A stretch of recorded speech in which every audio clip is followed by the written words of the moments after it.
تو اللہ پاک نے فرمایا کہ میری نعمتوں کو یاد کیو۔ دوسرا حکم دیا وَأَوْفُوا بِعَهْدِي أُوفِ بِعَهْدِكُمْ، تم میرے ساتھ کیا ہوا وعدہ پورا کرو تو میں تمہارے ساتھ کیا ہوا وعدہ پورا کر دوں گا۔ اس سے دو حکم معلوم ہوئے، ایک یہ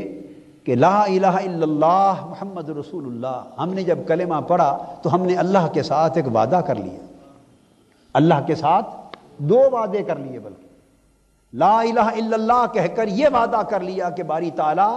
ہم نے تیرے سوا ہر معبود کے تصور کو ٹھکرا دیا ہے، دنیا کے تمام جھوٹے معبودوں کو اور ان بتوں کو اور ان تصورات کو پاش پاش کر دیا ہے، اور ہم ہر باطل سے جدا ہو کر تیرے حضور جھک گئے ہیں، تیری بندگی کا قلادہ گلے میں ڈال لیا ہے۔ محمد رسول اللہ کے کلمہ طیبہ کے حصے میں یہ وعدہ کیا کہ باری تعالیٰ ہم نے تیرے محبوب صلی اللہ علیہ وسلم کو، جو تیرا برگزیدہ رسول ہے، انہیں اپنا رسول مان لیا، یعنی آج سے تیری بندگی کے بعد ہر بندگی کو چھوڑتے ہیں، اور تیرے محبوب کو رسول مان لینے کے بعد ہر قیادت اور ہر نظام کو چھوڑتے ہیں، عبادت تیری کریں گے اور حکم اور تعلیم تیرے رسول کی دی ہوئی مانیں گے، ہماری زندگی تیری عبادت اور تیرے محبوب کی اطاعت سے مزین ہو جائے گی۔ ہم نے اللہ سے وعدہ کر لیا، تو اللہ پاک فرماتے ہیں میں نے بھی تم سے وعدے کیے، بنی اسرائیل کو بھی یہی فرمایا تھا کہ جو تم نے مجھ سے وعدہ کیا پھر میں نے تم سے وعدہ کیا، وعدوں کا بھی ذکر آگے آئے گا۔ تو اللہ پاک نے فرمایا کہ اگر تم چاہو کہ میں اپنا وعدہ پورا کروں، اور اللہ نے ہم سے وعدہ کیا، آگاہ ہو جاؤ اللہ کا گروہ ہی کامیاب و کامران ہوگا۔ لا تہنوا ولا تحزنوا وانتم الاعلون ان کنتم مؤمنین، نہ کبھی گھبرانا، نہ کبھی ہمت ہارنا، مومنوں نہ کبھی حوصلہ ہارنا، غلبہ کامیابی کامرانی تمہارے قدم چومے گی، تم ہی کامیاب و کامران اور غالب و فائق ہوگے، بشرطے کہ تم مومن ہو جاؤ۔ تو اللہ پاک نے بڑے وعدے کیے، دنیا کے لیے بھی اور آخرت کے لیے بھی۔ ہماری طبیعت اور ہمارا مزاج یہ بن گیا ہے کہ ہم اللہ سے توقع کرتے ہیں کہ وہ اپنے کیے ہوئے وعدے جو اس نے ہم سے کیے پورے کرے۔ اللہ سے کیے ہوئے وعدے ہم پورا نہیں کرنا چاہتے، ہم اللہ سے کیے ہوئے وعدے پورا نہیں کرنا چاہتے، ان پر دھیان ہی نہیں کرنا چاہتے، اور توقع یک طرفہ کرتے ہیں کہ اللہ نے ہمیں مسلمانوں کو تو غالب کرنے کا وعدہ کیا تھا۔ یہ سوال ہوتا ہے، اور کئی نوجوان نسل کے ذہنوں میں سوال اٹھتا ہے کہ اللہ نے تو مسلمانوں کے ساتھ غلبے کا وعدہ کیا تھا، مومنوں کے ساتھ عزت کا وعدہ کیا تھا، عروج کا وعدہ کیا تھا، کامیابی کامرانی کا وعدہ کیا تھا، اور مسلمان تو دنیا میں آج ذلیل ہو کے رہ گئے، رسوا ہو کے رہ گئے، تباہ و برباد ہو کے رہ گئے۔ تو اللہ اپنا وعدہ پورا کیوں نہیں کر رہا؟ ہم یہ سوال اس لیے کرتے ہیں کہ ہم نے وہ وعدہ کبھی تکلیف کی ہی نہیں کہ قرآن کھو کے پڑھیں کہ وعدہ کہاں کیا ہے اور وعدہ کیا کیا ہے۔ اللہ نے غیر مشروط اور مطلق وعدہ کبھی کیا ہی نہیں تھا کہ تم جو جی میں آئے کرتے رہو میں تمہیں غالب کر دوں گا۔ اللہ نے مسلمانوں کے ساتھ یہ وعدہ کبھی کیا ہی نہ تھا۔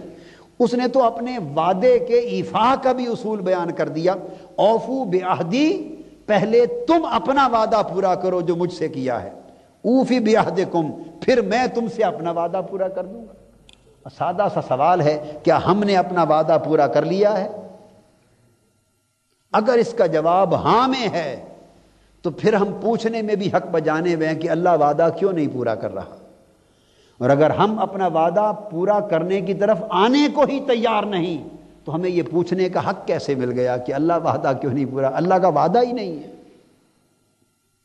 اللہ کا وعدہ تو اس صورت میں ہے جب ہم اپنا وعدہ پورا کریں۔ تیسری چیز فرمائی وَإِيَّايَ فَارْهَبُونَ، اور لوگوں مجھ ہی سے ڈرا کرو، مجھ ہی سے ڈرا کرو۔ وَإِيَّايَ فَارْهَبُونَ، مجھ ہی سے ڈرا کرو، اس کا مطلب ہے کہ اللہ کے سوا کسی اور سے ڈرو گے تو اس کا مطلب ہے تمہارا ایمان کمزور ہے۔ اس لیے علامہ کہتے ہیں ہر کے رمز لا الہ فہمیدہ است، شرک را در خوف مزمردیدہ است۔ جس نے لا الہ الا اللہ کا راز پا لیا اس کو یہ بات سمجھ میں آ گئی کہ اللہ کے سوا کسی بھی دنیا کی بڑی سے بڑی طاقت و سلطنت سے ڈرنا یہی شرک ہے۔ آج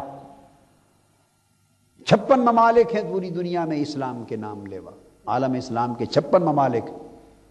اور وہ عالم کفر کے ایک ہی طاقتور ملک سے ڈرتے ہیں۔ یہ ایمان کی کمزوری کی علامت ہے۔ پھر چوتھی بات فرمائی وَآمِنُوا بِمَا أَنزَلْتُ مُصَدِّقًا لِمَا مَعَكُمْ وَلَا تَكُونُوا أَوَّلَ كَافِرٍ بِهِ، اور اس کتاب پر بھی ایمان لاؤ۔ یہ چونکہ خطاب بنی اسرائیل کو ہو رہا ہے، یہود و نصارہ کو، اس کتاب پر بھی ایمان لاؤ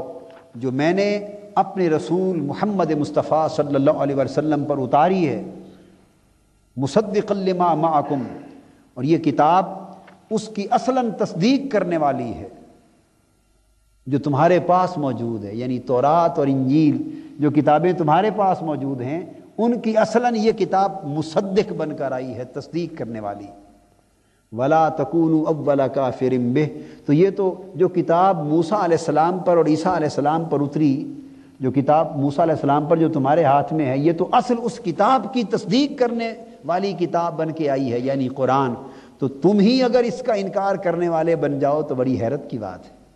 کہ تم ہی سب سے پہلے اس کے منکر نہ بنو۔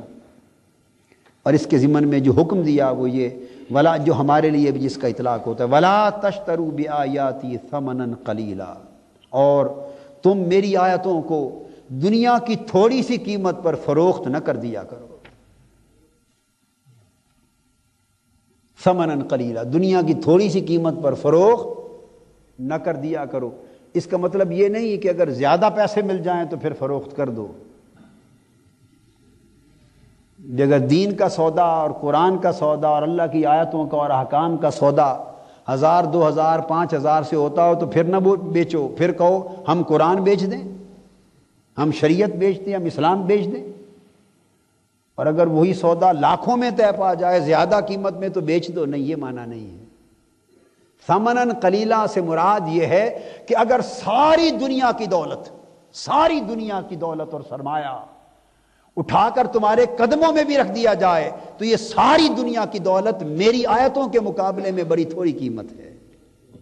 ثمناً قلیلا، یہ جو کہا گیا یہ دراصل اشارہ ہے میری آیتوں کے مقابلے میں، میری عطا کردہ نعمت کے مقابلے میں، میری ہدایت کے مقابلے میں، میری اتاری ہوئی شریعت کے مقابلے میں، میرے قرآن کے مقابلے میں تم سمجھو اگر لاکھوں کروڑوں اربوں روپے کا سرمایہ دولت ساری دنیا مشرق سے مغرب تک تمہارے قدموں میں لا کے انبار کر دیا جائے اور کہا دیا جائے کہ کچھ آیتیں بیچ دو، ان کا مفہوم بدل دو، قرآن کو چھوڑ دو، اللہ کے دین کی پیروی چھوڑ دو، اس کا تقاضا چھوڑ دو، تو سرمایہ و دولت اور دنیاوی مفاد اور جاہ و منصب اور عمارت اور سلطنت الغرض کسی بھی لالچ میں آ کر میری آیتوں کو نہ چھوڑنا، چونکہ ساری دنیا کا مفاد ایک طرف اور میری آیتوں کی قدر و قیمت ایک طرف، اس کے مقابلے میں یہ سب کچھ قلیل اور حقیر ہے۔ وَإِيَّايَ فَاتَّقُونَ، اور خبردار دوبارہ کر دیا مجھ ہی سے ڈرتے رہا کرو۔ اس کے بعد چھٹا حکم دیا وَلَا تَلْبِسُوا الْحَقَّ بِالْبَاطِلِ، اور حق کی آمیزش باطل کے ساتھ نہ کیا کرو۔ یہ چھٹا حکم ہے، حق کی آمیزش باطل کے ساتھ نہ کیا کرو۔ اس میں کیا سمجھایا گیا؟ یعنی گڑ مڑ نہ کر دیا کرو حق اور باطل میں، جو ہم ہر وقت کرتے رہتے ہیں۔ حق اور باطل کو خلط ملط نہ کر دیا کرو۔ ہم کرتے ہیں، حق اور باطل کو ملا دیتے ہیں، خیر اور شر کو باہم ملا دیتے ہیں، زندگی میں نیکی اور بدی کو ملا دیتے ہیں، اللہ کی فرما برداری اور نافرمانی کو ملا دیتے ہیں۔ اگر ہم اپنے گریبانوں میں جھانک کر اپنی زندگیوں کا جائزہ لیں تو ہماری اپنی زندگیاں اور ہماری گھریلو زندگیاں اور ہماری سماجی اور معاشرتی زندگیاں ساری کی ساری حق اور باطل کی آمیزش سے اور خیر و شر کی آمیزش سے اور نیکی اور بدی کی آمیزش سے اور اللہ کی فرما برداری اور اللہ کی نافرمانی کی آمیزش سے عبارت ہو کے رہ گئی۔ فرمایا نہیں،